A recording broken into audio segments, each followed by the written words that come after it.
किसानों के लिए स्मार्टफोन, इसके बारे में आज बात करेंगे। दरअसल बहुत सारी कंपनियां फ़ोन लॉन्च करती हैं, लेकिन ये नहीं बताती हैं कि कुछ फ़ोन्स ऐसे भी हैं जो किसानों के लिए यानी खेती करने में काफ़ी हेल्पफुल होते हैं।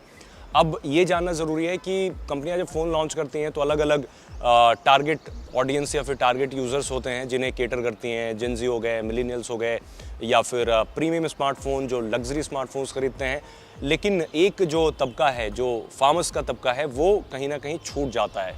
तो मैं आपको बताता हूँ कि अगर जो लोग खेती किसानी करते हैं उनके लिए कौन से फ़ोन 20,000 रुपये तक परफेक्ट होंगे। तो किसानों को ऐसे फ़ोन्स की ज़रूरत पड़ती है जिनकी बैटरी अच्छी चले। दूसरी चीज़, उसमें ईजी टू यूज़ हो, इंटरफेस ज़्यादा कॉम्प्लिकेटेड ना हो, मुश्किल ना हो, वाटर प्रूफ भी हो। बट 20,000 की कैटेगरी के स्मार्टफोन्स मोस्टली वाटर प्रूफ नहीं होते। बट मैं जाते जाते बता दूंगा कि एक नॉर्मल फ़ोन्स को किस तरीके से आप वाटर प्रूफ बना सकते हैं जुगाड़ से, वो बात कर लेंगे। बट उससे पहले ये भी जानेंगे कि जो स्मार्टफोन्स हैं वो कैसे और किसानों की हेल्प कर सकते हैं, क्योंकि बहुत सारी स्कीम्स होती हैं, गवर्नमेंट स्कीम्स चलाती हैं जो किसानों के लिए होता है। तो जाहिर सी बात है कि उन स्कीम्स की भी उन्हें ज़रूरत पड़ती है।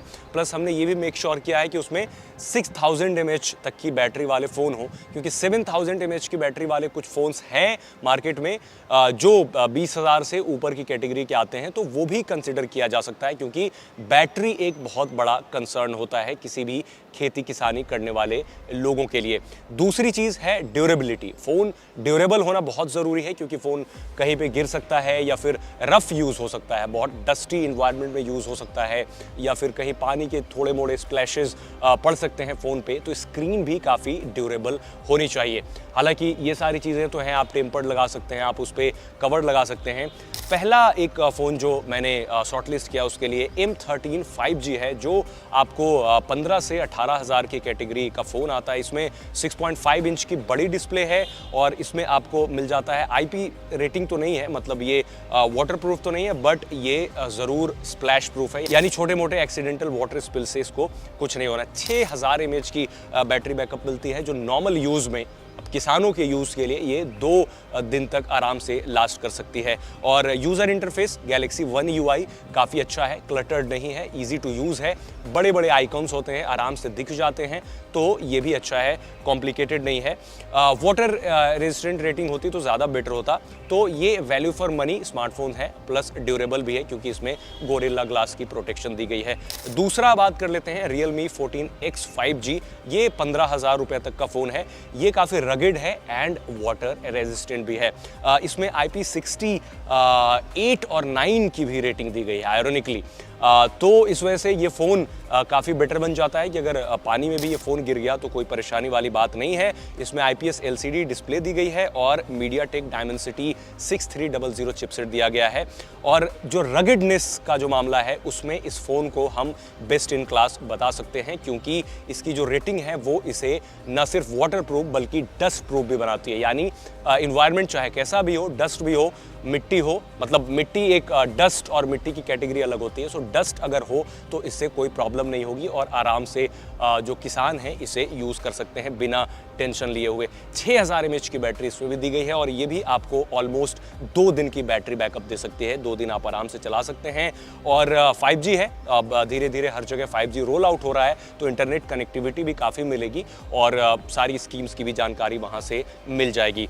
अब तीसरा फ़ोन है वो है मोटो का G54। इसकी भी कीमत ऑलमोस्ट 15,000 के ही अंडर में है। इसमें आपको IP54 डिज़ाइन मिलता है, यानी IP68 69 तो नहीं, बट IP54 होने से क्या है कि ये एक्सीडेंटल वाटर स्पिल्स में कोई प्रॉब्लम नहीं करता है और आराम से काम करता है, उसमें कोई परेशानी नहीं है। इसमें भी आपको 6000 mAh की बैटरी मिलती है, जो ऑलमोस्ट आपको 2 दिन का बैटरी बैकअप दे देगी। और इसके अलावा इसकी जो बॉडी है ये भी काफ़ी ड्यूरेबल लगती है, बट ड्यूरेबिलिटी की बात जहाँ आती है तो फिर वही हो जाता है कि कंपनी चाहे कितना भी ड्यूरेबिलिटी को लेकर के दावा कर लें, लेट्स से आईफोन इतने बड़े दावे करता है या फिर दूसरे फ़ोन से बहुत दावे करते हैं, बट एक बार फ़ोन गिरने के बाद सच्चाई यही है कि टूट ही जाता है। तो ड्यूरेबल फ़ोन थोड़े बहुत हो सकते हैं, बट उसके लिए आपको ज़्यादा ड्यूरेबल बनाने के लिए उन्हें कवर और फिर उसमें स्क्रीन गार्ड लगाना बहुत ज़रूरी है।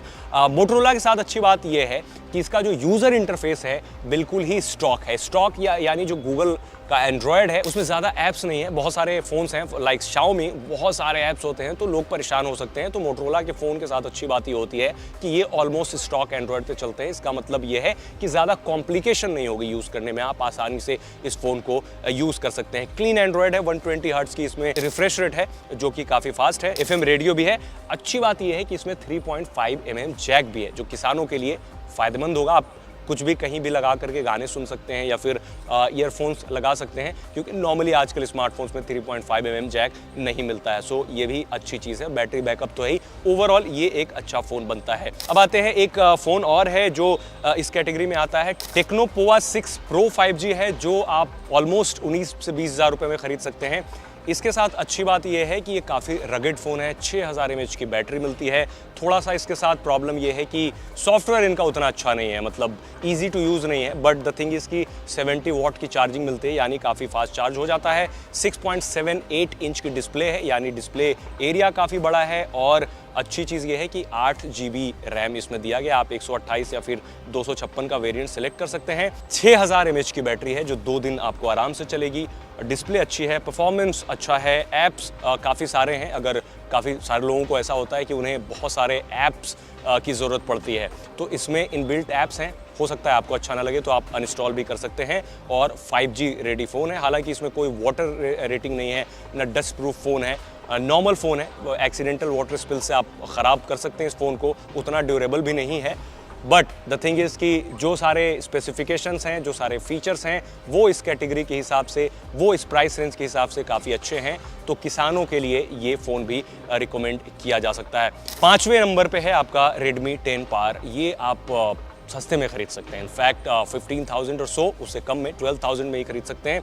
और ये थोड़ा पुराना फ़ोन ज़रूर है, बट अच्छी बात ये है कि ये 6000 mAh की बैटरी वाला one of the cheapest phones in market है। तो इससे आपका ये होता है कि बैटरी वाला तो पर्पस सर्व हो ही जाता है, प्लस गोरिल्ला ग्लास 3 की प्रोटेक्शन है। इसका मतलब जो ग्लास है वो नॉर्मल फ़ोन्स के मुकाबले थोड़ा ज़्यादा ड्यूरेबल मिलेगा। हालांकि अगेन मैं ये बता दूं कि आपको प्रोटेक्शन के लिए उसमें टेम्पर्ड ग्लास और कवर लगाना बहुत ज़रूरी है। और एनर्जी एफिशिएंट भी इसका प्रोसेसर स्नैपड्रैगन 680 है जो कि पार एफिशिएंट माना जाता है। सबसे अच्छी चीज़ ये है कि फ़ोन की servicing company after sale service में Xiaomi ने काफ़ी काम किया है। दूसरे फ़ोन्स के मुकाबले आफ्टर सेल सर्विस इसकी काफ़ी अच्छी है। So that's a good thing. इसमें भी कोई आपको IP रेटिंग नहीं मिलेगी, ना ये वाटर रेजिस्टेंट है ना ये डस्ट रेजिस्टेंट है। बट ओवरऑल ये 5 फ़ोन्स जो हैं वो एक किसान के लिहाज से खेती करने वाले लोगों के लिए काफ़ी अच्छा हो सकता है। लेकिन मैं आपको एक दूसरा वीडियो जब बनाऊंगा तो उसमें बताऊंगा कि जो रगेड स्मार्टफोन की कैटेगरी है, हालांकि वो शुरू होती है 30,000 रुपीज़ से 50-60 हज़ार रुपये तक की जाती है। उसमें कुछ स्मार्टफोन्स ऐसे भी हैं जो बिल्कुल उसे ड्रॉप करने से, उसे आप कहीं फेंक भी सकते हैं तो भी वो फ़ोन नहीं टूटता है। तो मेरे ख्याल से वो फ़ोन बेस्ट होगा किसानों के लिए कि वो कभी टूटता ही नहीं। आप आराम से मट्टी में उसे डाल दें या फिर कीचड़ में डाल दें, डस्ट में चला जाए गलती से, अगर गिर जाए मे बी खेतों में कहीं गिर जाए या फिर डस्ट लग जाए, कोई प्रॉब्लम उसमें नहीं होगी। तो वो एक दूसरे वीडियो में बताऊंगा। आप बताएं अगर आपका भी एक्सपीरियंस ऐसा फ़ोन को लेकर के रहा है जब गलती से ही सही बट ड्यूरेबिलिटी टेस्ट हो गई हो और आपको लगा कि वो अब तक का सबसे ज़्यादा ड्यूरेबल फ़ोन है, तो कमेंट में हमें ज़रूर बताएं।